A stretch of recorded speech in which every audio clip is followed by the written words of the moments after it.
Muy buenas tardes a todas y todos los seguidores de nuestra emisión. En esta tarde vamos a tratar un tema muy sensible en la sociedad de las Américas. ¿Cómo es la desaparición forzada de personas? La desaparición forzada integra un conjunto de prácticas que no solo son violaciones graves a los derechos humanos, sino que también están intrínsecamente vinculadas a políticas estatales y patrones de comportamiento por parte de actores tanto públicos como privados. Estos actos son utilizados judicialmente para justificar la eliminación de individuos que desafían el orden establecido, como aquellos que disienten, reclaman derechos o habitan zonas de conflictos. Este contexto no solo despoja a las víctimas de su protección legal, sino que también somete a sus familias y comunidades a un sufrimiento profundo e interminable. Para tratar este tema, hemos invitado a la doctora Edith Olivares, directora ejecutiva de Amnistía Internacional de México, y pues vamos a tratar el tema del contexto de la desaparición forzada, cómo está el tema a nivel de las Américas, la problemática que se ha acentuado también en México por falta precisamente de investigaciones profundas, exhaustivas por parte del Estado.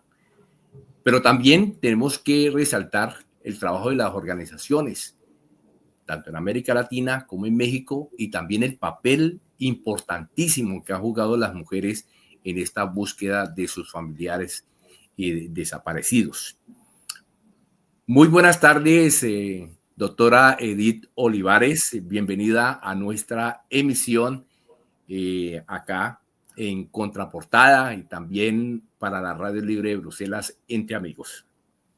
Bueno, pues muy buenas tardes, Hugo. Buenas tardes también a toda tu audiencia en Bruselas. En México hay 126,000 personas desaparecidas. 126,000, 90% de las cuales desaparecieron o han desaparecido en los últimos 20 años en el proceso de militarización de la seguridad pública. Y la dinámica de desaparición forzada en México es de tal gravedad que en este momento desaparecen alrededor de 30 personas cada día. Si tú revisas la cifra la semana entrante, vas a encontrar pues más de 150 personas desaparecidas más. Esa es la dinámica en la que estamos en el país. En la región de las Américas hubo la problemática de desaparición forzada. Es una problemática que tiene raíces históricas, particularmente en los periodos en que hubo gobiernos de corte autoritario en los años 60 y 70. Y es viva la problemática de la desaparición porque todavía las personas continúan, digamos, sin ser localizadas en varios países de la región, en Argentina, en Chile, en Colombia, en Canadá, en Centroamérica, en México. Algunas de las personas desaparecidas en los años 60 todavía no han sido localizadas.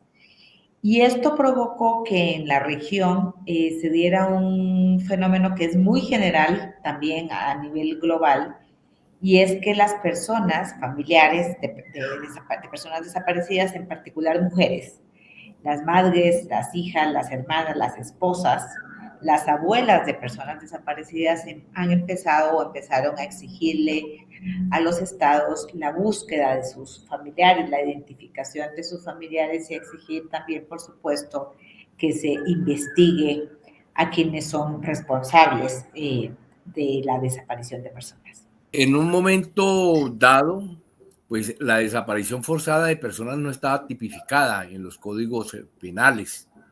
Sin embargo, pues el trabajo que han venido desarrollando organizaciones como Amnistía Internacional y otras organizaciones que han hecho un trabajo de seguimiento con informes periódicos sobre este fenómeno, y también el trabajo de otras organizaciones ya de ámbitos más locales, de búsqueda de personas, pues han generado de que los estados pues reaccionen y que implementen algunas normativas, por lo menos en sus códigos penales. ¿Cómo está este tema en América Latina de estas normativas que han tipificado la desaparición forzada como delito? Sí, en la mayoría de los países de la región, sobre todo pues en los que han tenido estas vivencias, sobre todo cuando es de manera colectiva, hay legislación, sobre todo hay leyes de desaparición forzada en la mayoría de los países de la región. Yo diría que gracias al trabajo y la exigencia de las propias víctimas, de las familiares de las personas desaparecidas, que son víctimas ellas mismas también. Hay una discusión un poco absurda desde mi punto de vista sobre si son víctimas directas o indirectas, pero el tema es que son víctimas también ellas mismas, ya no solamente de la desaparición forzada, sino que son víctimas de la violencia del Estado, porque los estados de la región se han caracterizado por una parte por, en algunos casos, ser ellos mismos quienes son los agentes que desaparecen a personas, ¿no? Que estuvieron involucrados en procesos de desaparición, particularmente en algunos casos las juntas militares, sino que también los estados son responsables de que no se encuentren a las personas desaparecidas porque no desarrollan las labores de búsqueda. Un elemento que me parece interesante señalar es que Colombia es el único país del mundo en donde hay una ley que reconoce a las mujeres buscadoras y las reconoce como defensoras de derechos humanos. Porque como te decía, lo que sucede en esta región es muy común. Ahora en enero hubo un congreso global sobre desaparición forzada en Ginebra y observamos en ese congreso que la enorme mayoría de las personas que estaban en el congreso de colectivas de búsqueda, pues son mujeres, ¿no? Como decía. Entonces, en Colombia hay una ley que es única en el mundo. Pero yo diría que el problema que tenemos en la región no es tanto a nivel legislativo, no es tanto el reconocimiento, digamos, de la desaparición forzada como un delito y como una violación a derechos humanos. El problema que tenemos es un problema de implementación. Entonces, en algunos de los países de la región, el principal problema es que, como decía, todavía no se ha dado con el paradero de personas que desaparecieron hace 20 años, hace 30 años, hace 50 años, ¿no? Y hemos visto con mucha tristeza cómo hay familias y personas que incluso han muerto sin saber dónde está su familiar desaparecido. En un país como México tenemos otro problema todavía que yo diría que le va agregando, eh, digamos, capas de violaciones a derechos humanos. Y es que el Estado mexicano no busca a las personas desaparecidas. México es uno de los pocos países en donde las colectivas de buscadoras hace poco más de una década tuvieron que tomar la decisión de que frente a la ineficiencia y la indolencia de las autoridades, ellas mismas buscan a sus familiares. Y cuando yo digo ellas mismas buscan es de manera absolutamente literal, es decir, ellas salen con picos y palas a identificar y a buscar a personas, fosas clandestinas. Acabamos de tener hace casi un mes el hallazgo de un campo en Jalisco, en el rancho Izaguirre, donde posiblemente estén enterradas cientos o miles de personas que fueron desaparecidas. Y estos hallazgos los hacen las propias buscadoras. En este país hay brigadas de búsqueda en donde personas, familiares de personas desaparecidas, salen a excavar en lugares que les son informadas por la propia población de que tiene sospecha de que podría haber ahí una fosa clandestina y entonces ellas mismas hacen los hallazgos. Y en tercer lugar, en el caso mexicano, tenemos otro gravísimo problema y es que estas mujeres están expuestas a una gran cantidad de riesgos.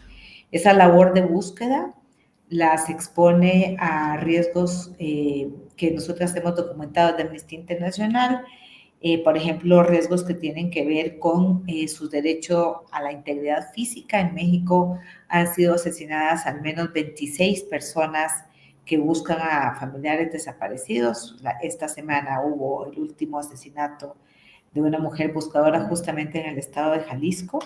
Las personas que buscan también enfrentan amenazas, desplazamiento forzado e incluso algunas han sido ellas también desaparecidas por su labor de búsqueda. Luego también hemos detectado muchos riesgos que están vinculados con los derechos económicos, sociales y culturales de las mujeres buscadoras.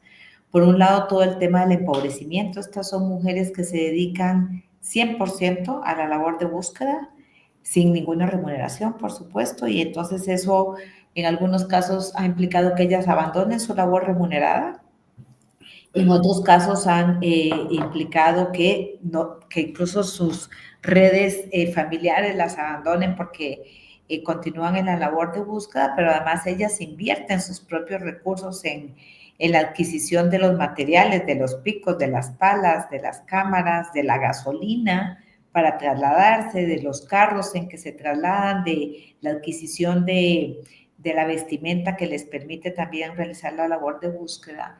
Y luego una serie de riesgos de salud, Hugo, que son muy asombrosos porque también asombra cómo, en particular el Estado mexicano, hay tal nivel de abandono hacia las mujeres buscadoras. Nosotras hemos documentado, por ejemplo, daños en la piel por el contacto con restos humanos, desprendimiento de retina por el llanto prolongado, pérdida de la dentadura por bruxismo, una serie de padecimientos digestivos por mala alimentación, sobre todo en las brigadas de búsqueda que comen en la mañana, luego se van todo el día a buscar, salen hasta 6 de la mañana y llegan a las 11 de la noche y no han consumido ningún alimento. Y luego muchos padecimientos de salud mental, depresiones, crisis de pánico, crisis de ansiedad, insomnio, vinculados a la desaparición, vinculados a la labor de búsqueda, vinculados a los hallazgos que hacen, porque imaginémonos lo que significa para una mujer que está buscando a un familiar desaparecido encontrar un cadáver o restos de un cadáver o trozos de los cuerpos, y no solamente el impacto emocional del hallazgo, sino el impacto emocional de pensar que ese podría ser su familiar desaparecido. Pero además también hay muchos padecimientos que están vinculados a la violencia del Estado mexicano, es decir, a las actitudes y el maltrato que reciben de las autoridades.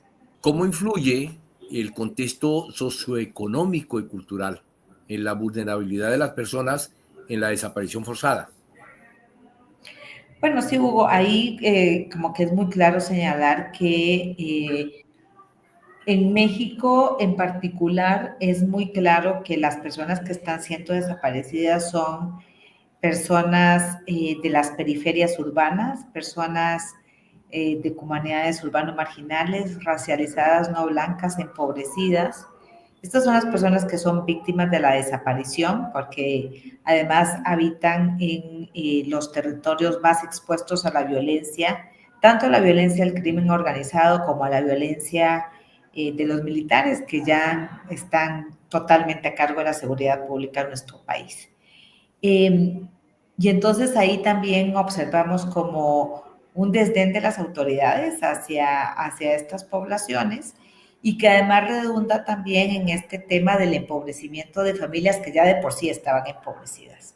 Y un elemento que también me parece interesante recordar es lo que pasa con las infancias, es decir, hay eh, eh, los riesgos que viven las mujeres buscadoras también exponen a sus otros hijos o hijas y nietos y nietas a una gran cantidad de riesgos vinculados también con el empobrecimiento, pero también con estos temas de salud mental. Imaginemos que hay niños, niñas, adolescentes que tienen desaparecido tal vez a su papá, a su hermano, a su abuelo, y que ahora tienen miedo de que su mamá o su hermana o su abuela sea desaparecida o asesinada por la labor de búsqueda. Por otra parte, usted ha hablado hace algún momento sobre el papel preponderante, importante que ha tenido las mujeres en la búsqueda de sus familiares. Pero, ¿de qué manera las redes de apoyo entre mujeres afectadas por la desaparición forzada contribuyen a la resiliencia y a la resistencia comunitaria? Bueno, las redes son fundamentales. Son esas redes las que les han permitido a ellas desarrollar y continuar y persistir en la labor de búsqueda. Cuando hemos tenido oportunidad de nosotros vincularnos con mujeres buscadoras, es realmente muy emocionante, diría yo, ver cómo ellas, por un lado, se conocen, porque se conocen en esta situación con las autoridades, porque van a la fiscalía, ponen una denuncia y así una conoce a la otra y se van formando en estos colectivos de manera espontánea. Y estas redes tienen como varias, yo diría como varias funciones, aunque ellas seguramente racionalmente no lo ven así. Por un lado, les dota, como les digo, de conocimientos, de herramientas, se enseñan unas a otras cómo realizar la labor de búsqueda. Es muy impresionante escucharlas y ver cómo ellas pueden decir por la forma en que crece el césped en un lugar es probable que haya ahí una fosa clandestina, o cómo insertan una varilla en el suelo y aspiran para ver si podría haber un cadáver en ese lugar o restos humanos y lo pasan unas a otras y luego limpian la varilla para que no esté contaminada por el olor. Y ese aprendizaje, ellas mismas han buscado capacitación, por ejemplo, del equipo argentino de investigación forense, que ha sido muy reconocido a nivel global, y se han vuelto unas expertas en esa materia. Y lo otro que la red les funciona mucho también es una red de contención. Ellas comparten expertise, pero también se apoyan unas a otras y hay experiencias muy bonitas. Hubo, por ejemplo, en donde ellas hacen recetarios con las recetas favoritas de las comidas de su familiar desaparecido, donde también hacen espacios de contención emocional, de sanación, de darse ellas mismas también ánimo. Y un elemento que me parece muy interesante, es muy doloroso observarlo, pero también tiene un aspecto muy positivo, y es que cuando las colectivas hacen un hallazgo, ellas toman fotografías de los cuerpos, digamos, de algunas de las señas más visibles, la ropa, si hay algunos signos, no sé, lunares, tatuajes, los zapatos, los publican en redes y así es como las personas saben que ese podría ser su familiar. Y es a través de las colectivas que lo saben, porque el Estado mexicano no hace información. Incluso en algunos casos hay personas que han identificado así que ese puede ser su familiar y desafortunadamente han tenido que esperar hasta 2 años para recibir el cuerpo de su familiar desaparecido. De manera que hay mucho que la sociedad mexicana le debe a las al menos 20,000 personas que están buscando a sus familiares desaparecidos en México, porque hay alrededor de 20,000 personas que salen por lo menos una vez a la semana en brigadas de búsqueda y que tienen los hallazgos para dar con familiares desaparecidos que desafortunadamente, debo decir, el Estado mexicano no tiene. Hablemos también de la impunidad.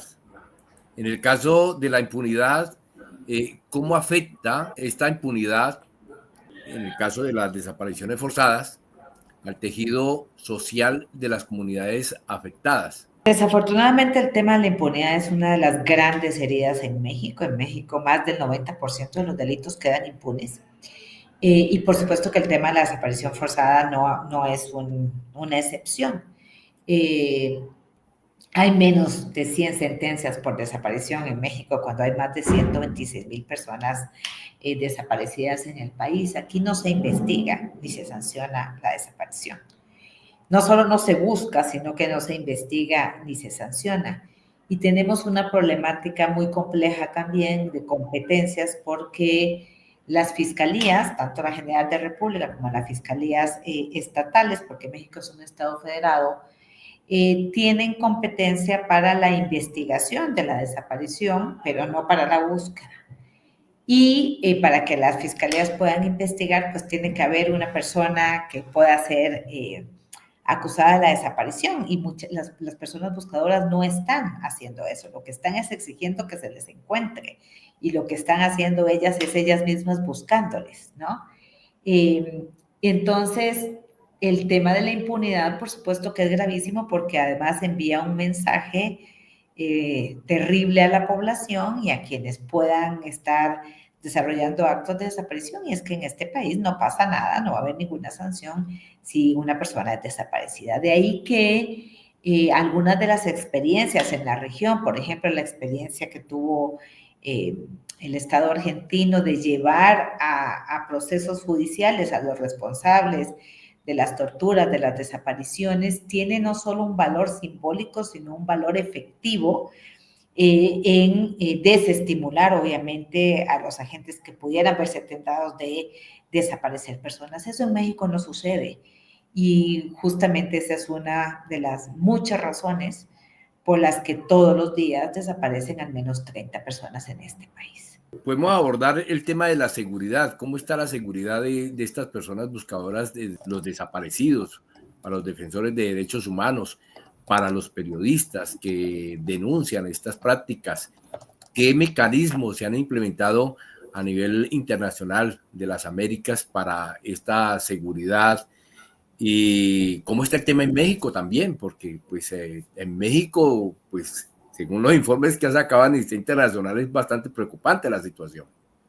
Sí, mira, nosotras el año pasado publicamos un informe que se llama Buscar sin Miedo y que invito, por supuesto, a tu audiencia a leer. Está en español, pero también está en inglés.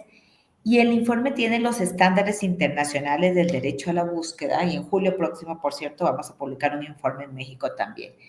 Y el informe mexicano hace énfasis justamente en los riesgos que viven las mujeres buscadoras y en cuáles son sus necesidades. Y uno de los elementos importantes que estamos señalando es que las mujeres buscadoras deben ser protegidas.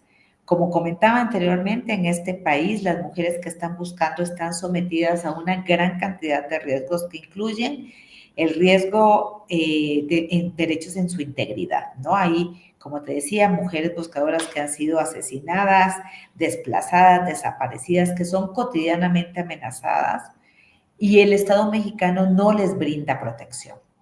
Ellas tienen sus propios mecanismos de protección, que por supuesto que son mecanismos pues artesanales de protección y que además sí hay que decir que frente a la desesperación y la indolencia de las autoridades, ellas deciden pues salir a buscar y esto por supuesto que las coloca en una gran cantidad de riesgos.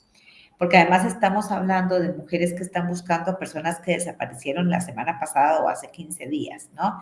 En donde el conflicto está presente, en donde los actores que les desaparecieron están todavía en territorio, porque estamos hablando tanto de agentes estatales, por ejemplo, ahora las propias autoridades del Estado mexicano, las personas que han detenido por los hallazgos en el rancho Izaguirre son ex policías municipales, y hay también, pues, la presencia del crimen organizado, que es un actor preponderante en la escena política mexicana y en donde además hay, digamos, zonas del país con una altísima presencia y control territorial por parte de estos agentes. De manera que parte de lo que estamos exigiendo y digamos, por cierto, que tenemos también una petición en línea que invito a tu audiencia a firmar, porque lo que estamos exigiendo desde Amnistía Internacional, el Estado mexicano, es que garantice protección a las mujeres buscadoras. Las mujeres buscadoras no pueden seguir realizando esa labor de búsqueda con el miedo de ser ellas mismas desaparecidas, con el miedo de ser asesinadas, con el temor de que tengan que vivir desplazamiento forzado, el temor que viven sus familias también de que salgan a una labor de búsqueda y no regresen. Hemos visto experiencias que son francamente escalofriantes. El año pasado en Guanajuato, un estado del centro de la República, una mujer buscadora, llegaron agentes presuntamente del crimen organizado a su casa, a tratar de llevársela a ella, en México se llama de levantarla, es decir, de desaparecerla, y en el momento que llegan salen su esposo y su marido a defenderla, el esposo y el marido son asesinados y ella es desaparecida y todavía no se ha dado con su paradero. Esta es la realidad que viven las mujeres buscadoras en el país y esa es parte también de las omisiones del Estado mexicano que no garantiza la protección de las mujeres buscadoras y que ni siquiera les ha reconocido como defensoras de derechos humanos. En México, pues se presenta una situación bastante fuerte en el tema de desapariciones, como tú lo has comentado hace algunos instantes, pero hay avances, pero también hay unos casos emblemáticos como los 43 estudiantes de Ayotzinapa, que eso todavía no se ha esclarecido. Han habido comisiones, ha habido promesas del gobierno. Recordemos que López Obrador, yo pienso que fue el gobierno donde más se avanzó esta investigación, pero no se ha resuelto todavía. ¿Cómo está la situación? ¿Cuáles son los avances y qué es lo que falta en México para que este fenómeno pues al menos disminuya en gran parte o también desaparezca? Bueno, yo diría ahí como dos cosas. En la temática de desaparición forzada, es una de las que más resistencia ha presentado de las autoridades, por diferentes motivos. Creo yo, hay una resistencia muy activa de las autoridades en los últimos años, incluso a escuchar y recibir a los colectivos de buscadoras. Durante todo el sexenio pasado y todo lo que llevamos de las colectivas de buscadoras, que son miles, ciertamente, han estado exigiendo ser recibidas por la Presidencia de la República y no lo han logrado. Y además hemos visto cómo en efecto hubo una serie de avances, por ejemplo, en el caso de Ayotzinapa, y se detienen, muy claramente se detienen cuando se llega a la presunta responsabilidad de militares en la desaparición forzada, porque el Estado mexicano es un Estado que ha venido decidiendo militarizar la seguridad pública en los últimos 20 años y este proceso se ha incrementado, acelerado, institucionalizado. Ya no tenemos en este momento una policía federal ni una corporación civil a cargo de la seguridad pública, sino que está a cargo de una corporación militar que es la Guardia Nacional, que está adscrita a la Secretaría de la Defensa Nacional.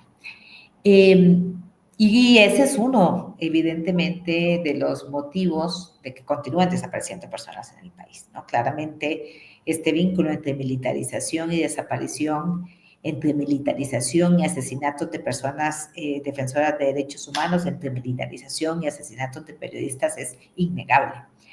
Y la otra problemática que tenemos es que hay una resistencia también muy fuerte de las autoridades a reconocer que cualquier estrategia, iniciativa que permita, digamos, que se oriente a mejorar las condiciones, la legislación, las instituciones, tiene que ser consultada con las colectivas de búsqueda. En este momento hay una iniciativa presentada por la Presidenta de la República que se está discutiendo en el Senado de la República. Afortunadamente hoy tuvimos noticia de que fue detenida, se iba a discutir y aprobar la próxima semana. Afortunadamente se va a posponer porque uno de los elementos que más llamaba la atención era la ausencia de consulta. El otro elemento que llamaba la atención era nuevamente la intención de generar un nuevo registro de personas desaparecidas cuando ya hay datos oficiales y esto además hiere mucho a las familias. Y una serie también de dudas respecto a la posibilidad de que la información biométrica que se pretendía recabar pudiera ser utilizada también para fines de espionaje. ¿Qué recomendaciones se pueden formular a los estados para mejorar la protección de los derechos de las mujeres buscadoras y los defensores de derechos humanos y fomentar su práctica activa en el proceso de estas búsquedas? Sí, Hugo, bueno, nuestra principal recomendación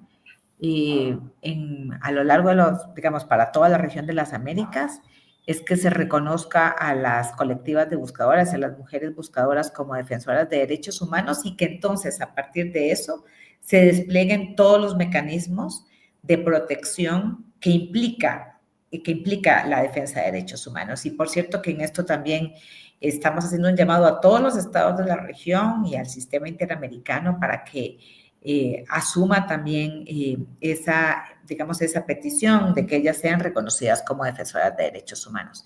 La segunda petición importante tiene que ver justamente con que se garantice la protección y todos los derechos que tienen las mujeres buscadoras, los derechos, como decía, a la salud, al bienestar, que tengan, por ejemplo, una capacidad, un reconocimiento económico por su labor de búsqueda. Ellas mismas tendrán como diferentes necesidades en diferentes países de la región.